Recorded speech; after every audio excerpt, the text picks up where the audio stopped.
सभी को जय श्री। आज भगवती जैन पाठशाला के बच्चे आपके सामने प्रस्तुत करने जा रहे हैं नाटक मेरा सुंदरी। हमारे मंदिर में पिछले वर्ष से कार्तिक, फागुन, आषाढ़ सभी अष्टकालिकाओं में श्री सिद्ध चक्र विधान किया जा रहा है। बच्चों के साथ बड़े ही इसकी कथा को, इसकी महिमा को समझे, इसी उद्देश्य से इस नाटक का रचन किया जा रहा है। हमारे मंदिर की डॉक्टर ममता जैन जी ने इस नाटक को लिखा है एवं निर्देशित किया है। हम इसी के साथ प्रस्तुत है नाटक का पहला दृश्य।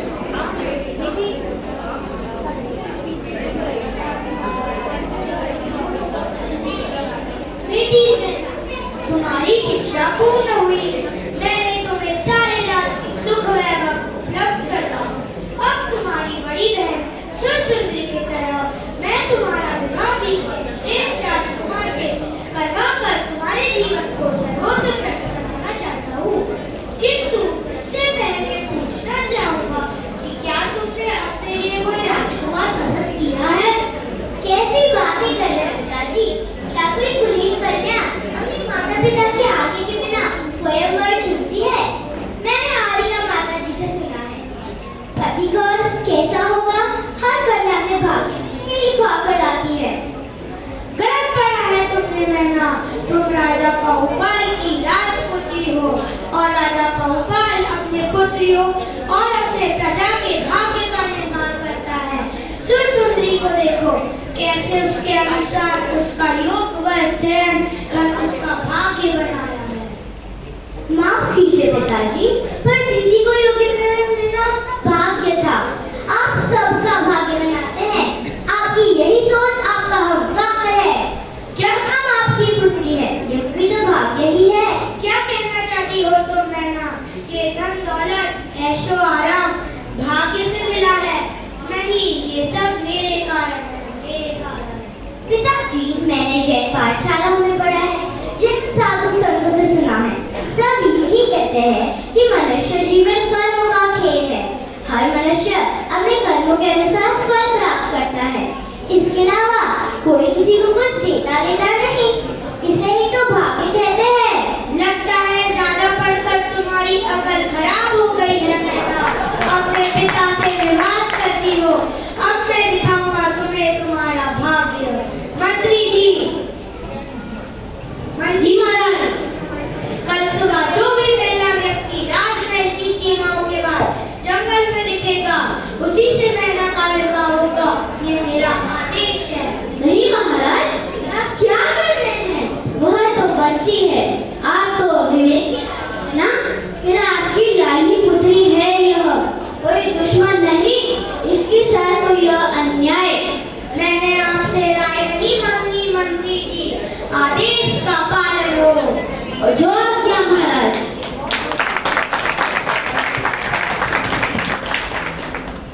अगले दिन राजा बहुपाल व उसके मंत्री मैना के लिए वर की तलाश में जंगल की ओर जाते हैं। देखते हैं क्या मिलता है वे जंगल में, कौन मिलता है उन्हें वहाँ। अरे, हवा में ये दुर्गंध कैसी आ रही है? पता लगाओ मंत्री जी। जी महाराज। कहाँ जाऊँ, कैसे पता लगाऊं? इतने बड़े जंगल में कोई जानवर मर गया होगा, उसके सड़े शरीर से बदबू आ रही होगी। चलो देखता हूँ।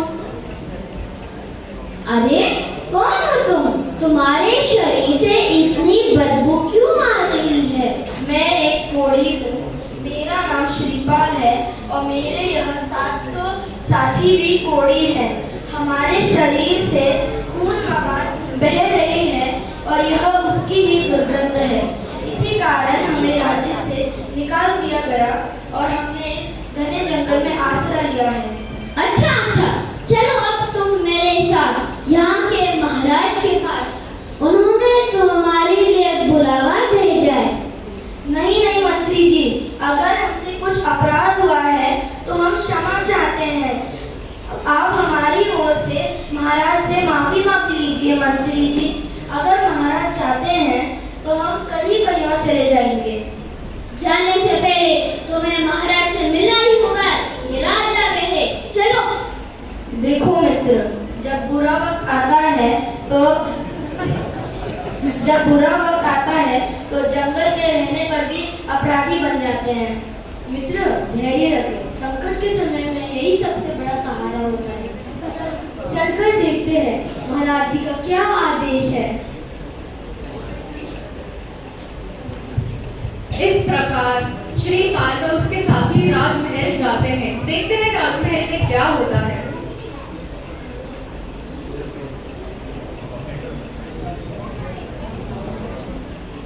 महाराज की जय हो। महाराज, यह दुर्गंध इस कोड़ी और वेश के 700 सैनिकों के शरीर से आ रही है। ये कौन हो तुम? क्या हो गया है तुम्हें? क्या बताऊं महाराज, ये सब मेरे भाग्य का खेल है। हाँ, भाग्य, हाँ। मंत्री जी, ये भी भाग्य की बातें कर रहा है, मैना की तरह। बस यही मैना के लिए उपयुक्त वन है और आज दिखने वाला प्रथम पुरुष भी यही है। सूचित करवा दो राज दरबार में कि कल मैना का विवाह होगा। इतने निष्ठुर ना बने महाराज। कहाँ अपनी अति सुंदर सुशील राजकुमारी, कहाँ ये कोड़ी? नहीं महाराज, यह अन्याय है, अत्याचार है, ये कभी नहीं हो सकता। यही होगा, ये मेरा आदेश है। एक कोड़ी, ध्यान से सुन, कल तेरा विवाह इस राजमहल की राजकुमारी मैना सुंदरी से होगा। अब तुम चलो हमारे साथ हमारे जमाता बनकर। महाराज, ये क्या मजाक कर रहे हैं? भला कोई पिता अपनी कन्या को अंधेरे में ढकेलता है, वो भी जानबूझकर? मंत्री जी, इन्हें राजमहल लाया जाए। अरे कोड़ी, महाराज अपनी खुदी से नाराज होकर ऐसा कह रहे हैं। कल खुद ही अपनी गलती पर पछतावा होगा। तुम चलो राजमहल, पर राजकुमारी से विवाह करने का सपना आंखों में मत पालना। मित्र, लंबे समय से जंगल में पड़े हैं, कुछ स्वादिष्ट भोजन भी नहीं किया है। विवाह हो ना हो, राजमहल का सुख तो लेकर जाएंगे। चलो मित्र, चलो।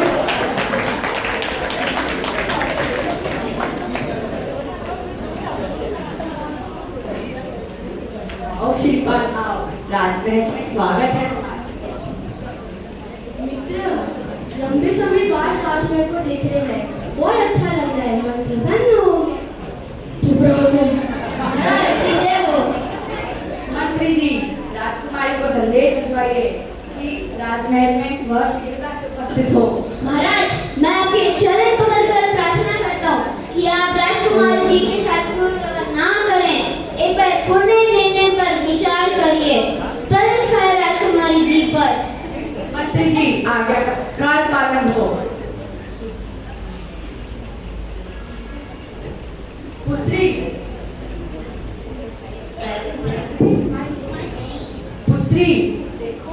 देखो भाग्य, हमारी शर्त और तुम्हारे भाग्य ने इसे तुम्हारे पति रूप में चुना है। तुम चाहो तो अभी भी अपना भाग्य बदल सकते हो।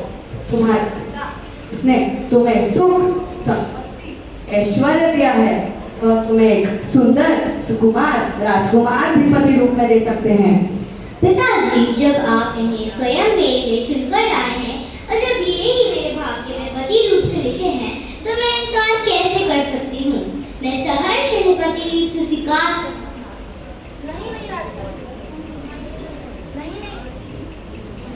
दूसरा महिला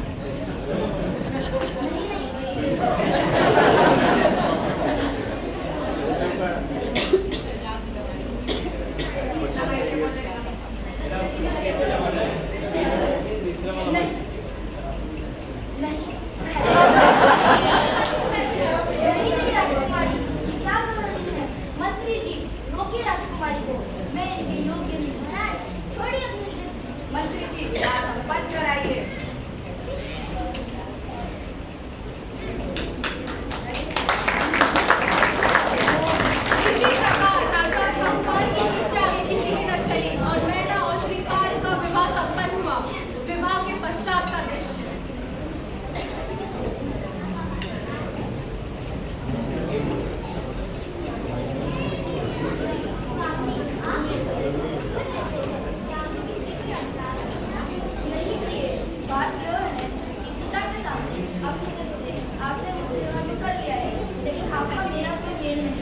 कहाँ मैं एक कोड़ी, कहाँ आप सर्वांग सुंदरी।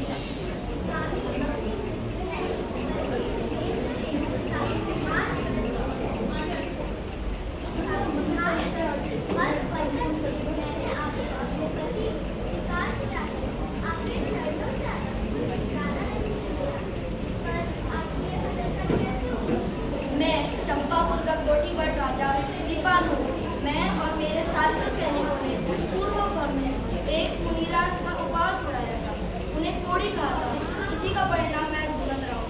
इसी कारण मुझे कुष्ठ रोग हुआ। स्वामी दिगंबर गुरुओं का अपमान सचमुच महापाप है, जिसका परिणाम सबको भोगना पड़ता है।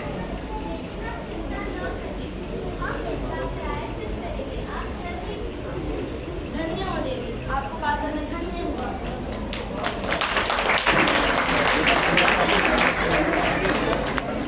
जिन दर्शन के लिए गई मैना को मंदिर में एक दिन अवधि ज्ञानी मुनि महाराज दिखाई देते हैं। वह उनके पास जाती है और अपना दुख उन्हें बताती है।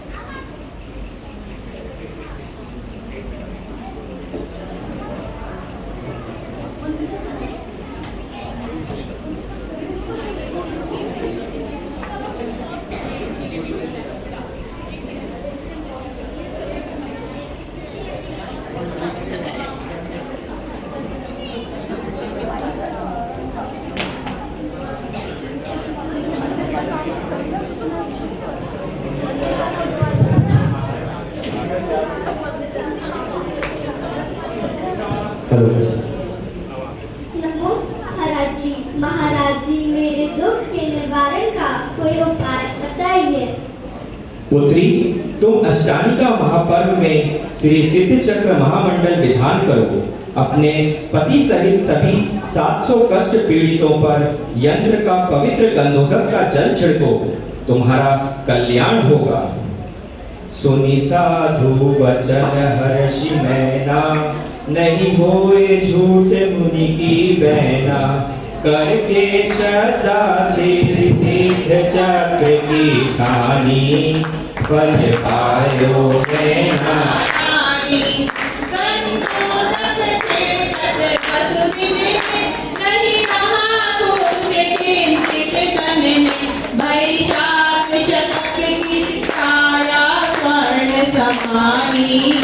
फल पायो मैना, सिद्ध चक्र का पाठ करो दिन 8 घाट प्राणी। फल पायो मैना रानी। इसी प्रकार मैना सुंदरी ने 8 दिन श्री सिद्ध चक्र महामंडल का विधान किया एवं पवित्र यंत्र का गंधोदक श्रीपाल एवं उसके 700 साथियों पर छिड़का। देखते हैं उसका क्या प्रभाव होता है। अरे यह क्या, हमारे कुष्ठ रोग दूर हो गए। देवी, तुम्हारी साधना व धर्म के प्रति अटूट श्रद्धा के कारण आज हमें हमारे कुष्ठों से मुक्ति मिली। आओ हम चलते हैं चंपापुर, हमारे राजमहल। स्वामी, मैं चाहती हूँ कि आप मेरे पिताजी को बुलवाएं। मैं उन्हें भाग्य का फल दिखाना चाहती हूँ। नहीं प्रिय, वे हमारे सामान्य हैं। उनको नीचा दिखाने की हम सोच भी नहीं सकते। स्वामी, अपमान की दृष्टि से या अहंकार की पुष्टि के लिए नहीं, बल्कि उनका अहंकार और कर्तापन खत्म करने के लिए आवश्यक है। जैसा आप चाहो प्रिय।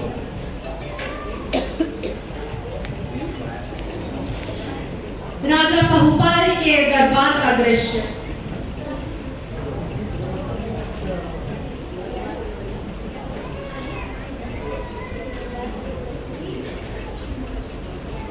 महाराज की जय हो।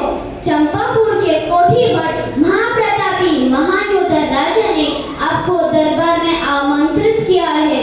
हमें क्यों? हमसे कोई अपराध या अतिक्रमण तो नहीं हो गया? इसकी तो अभी तक सूचना नहीं है। ये तो वहीं जाकर पता चलेगा महाराज। ठीक है, महाराज के पास लेकर जाने के लिए भेंट तैयार करवाइए। जो आज्ञा महाराज।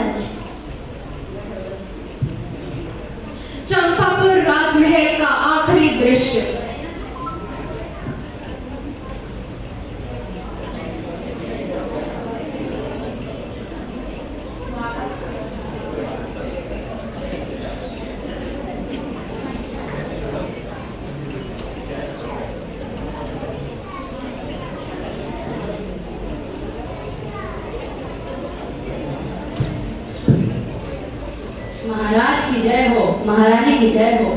स्वीकार करिए महाराज।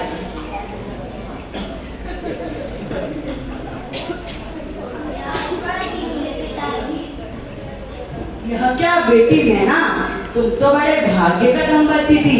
जब तुम्हें कोढ़ीपति भाग्य में मिला तो तुमने चुपचाप पद ही बदल लिया। कैसी बातें कर रहे हैं आप पिताजी? यह वही कोढ़ी श्रीपाल है जिसे आप मेरे लिए चुन कर लाए थे, जिसे आपने अभी चुनकर प्रणाम किया। पुत्री, मुझे माफ कर दो, मैं अहंकार में अंधा ही हो गया था।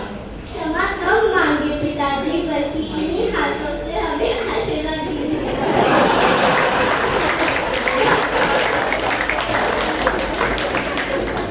अगर आप सब भी मेरी तरह यही सोचते हैं, सब कुछ आपकी वजह से होता है, आपकी इच्छा से होता है, तो याद रखें सब अपने कर्मों का ही फल खाते हैं। सदैव जिन धर्म जिन भक्ति में लगे रहें और सत्कर्म करते रहें। जय बोल।